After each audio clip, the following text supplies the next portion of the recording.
ụmụnne ekene m unu daalụnụ. Hey, ncha mere anyị biko onwe nwanne anyị nwaanyị bịa titelu m mkpu wee sị m biko m yọọ unu ke ndị be anyị nọ na UK ọ sị biko ndị nwe obodo na-alịa ụmụaka na-abụ na otego o ji bịa na astrọgụ ka ọ na-atakwafe ụmụaka ahụ fe ekwere mana fe emechego na-ekwete maka o jizi lọya na-aga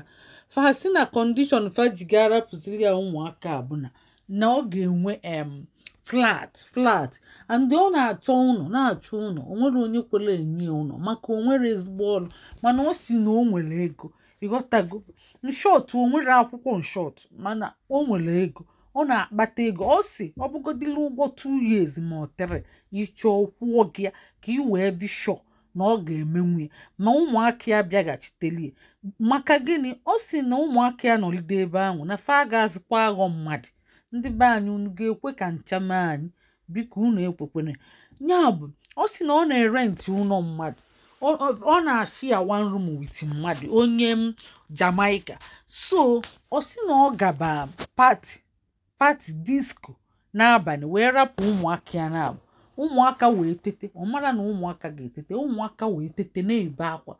onye Jamaica wee kpọọ fon kpọọ ndị eke bịa chịkọrọ ụmụaka ozugbo so ịfụzi anya ọ dịka onye ala maka ọ dịka onye a napụrụ ndụ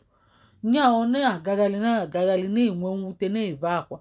so ọ na-emezikwu ka onye ala kịta o wegoro lọya na-aga ekwete asị ya ọ ga-enwe flat tupu achinye ụmụaka ya bụ ndị be anyị ọ bụrụ na ụmụ onye nwe flat ọ sịrị na ọ ga-akwụpụta kwụọ gị 3 years up front gaa tụ n'uche ya bụ ụmụnne unu ọnụlube nwanne agba n'ọsọ unu afụkie so ọ si unu biko onye chọrọ ya deelie na comment section ka anya na ya karịsịa na ọ ga-akwụ ya ọ chọọ 3 years up front ọ ga-akwụ ma ya bụ na ụmụaka ya pụta ndị Igbo unu ekwene ka ụmụaka unu gaa n'ọlụ n'aka ndị nwe obodo maka gịnị fa ga-atọ ọnụfe uche andị osi ụmụaka ya ọ na-asụlụfe Igbo fa na-asụ Igbo mana tupu fa apụtazịa n'aka ndị a brain fa ga-atọ ọnụzi dịka nke ndị ọcha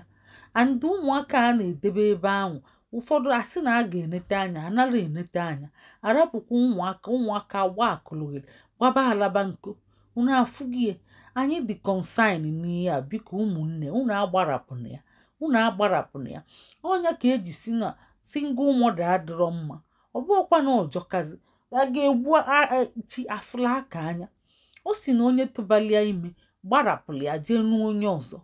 ifugie ọ gbarapụrụ ya jee n'onye ọzọ nwa na-abụ ọ gbarapụ ya jee n'onye ọzọ ka ihe ọ ga-emekwen ọ ga-azụba n'ụmụ ya mama mmadụ ya nara atụrapụ ụmụ ya ifugie ọnya ka o ji dị mkpa mmadụ na nwoke bili andị ọ sịkwa biko ọ bụrụ na onwe onye ya na ya ga-ebi bụ nwoke ya mee ka ọ mara panche ebiziele dịka di na nwunye na UK biko ụmụnne gbata na ọsọ enyemaka biko unu ekpochapụkwa n'okwu a na ọ bụ okwu dị serious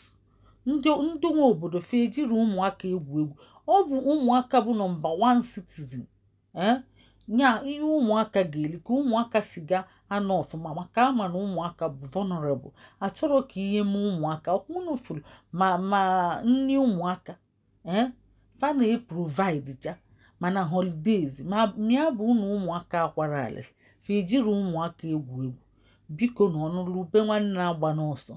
ndewonu kesee nie ma nyekwana anyị akara efu n'anya enyemaka unu ga-enyeli egwu kesee nie maka onwe onye dị redi ka anya na ya bili ma ọ bụ dị redi ka onye ụlọ mana ọma mfe ya ma ọ bụ na ọ pụtara wee kwuo ya a sị onye zobe ọya ezobe mana ịkwaga ọya agba ọsọ na ndewonu ka emesịa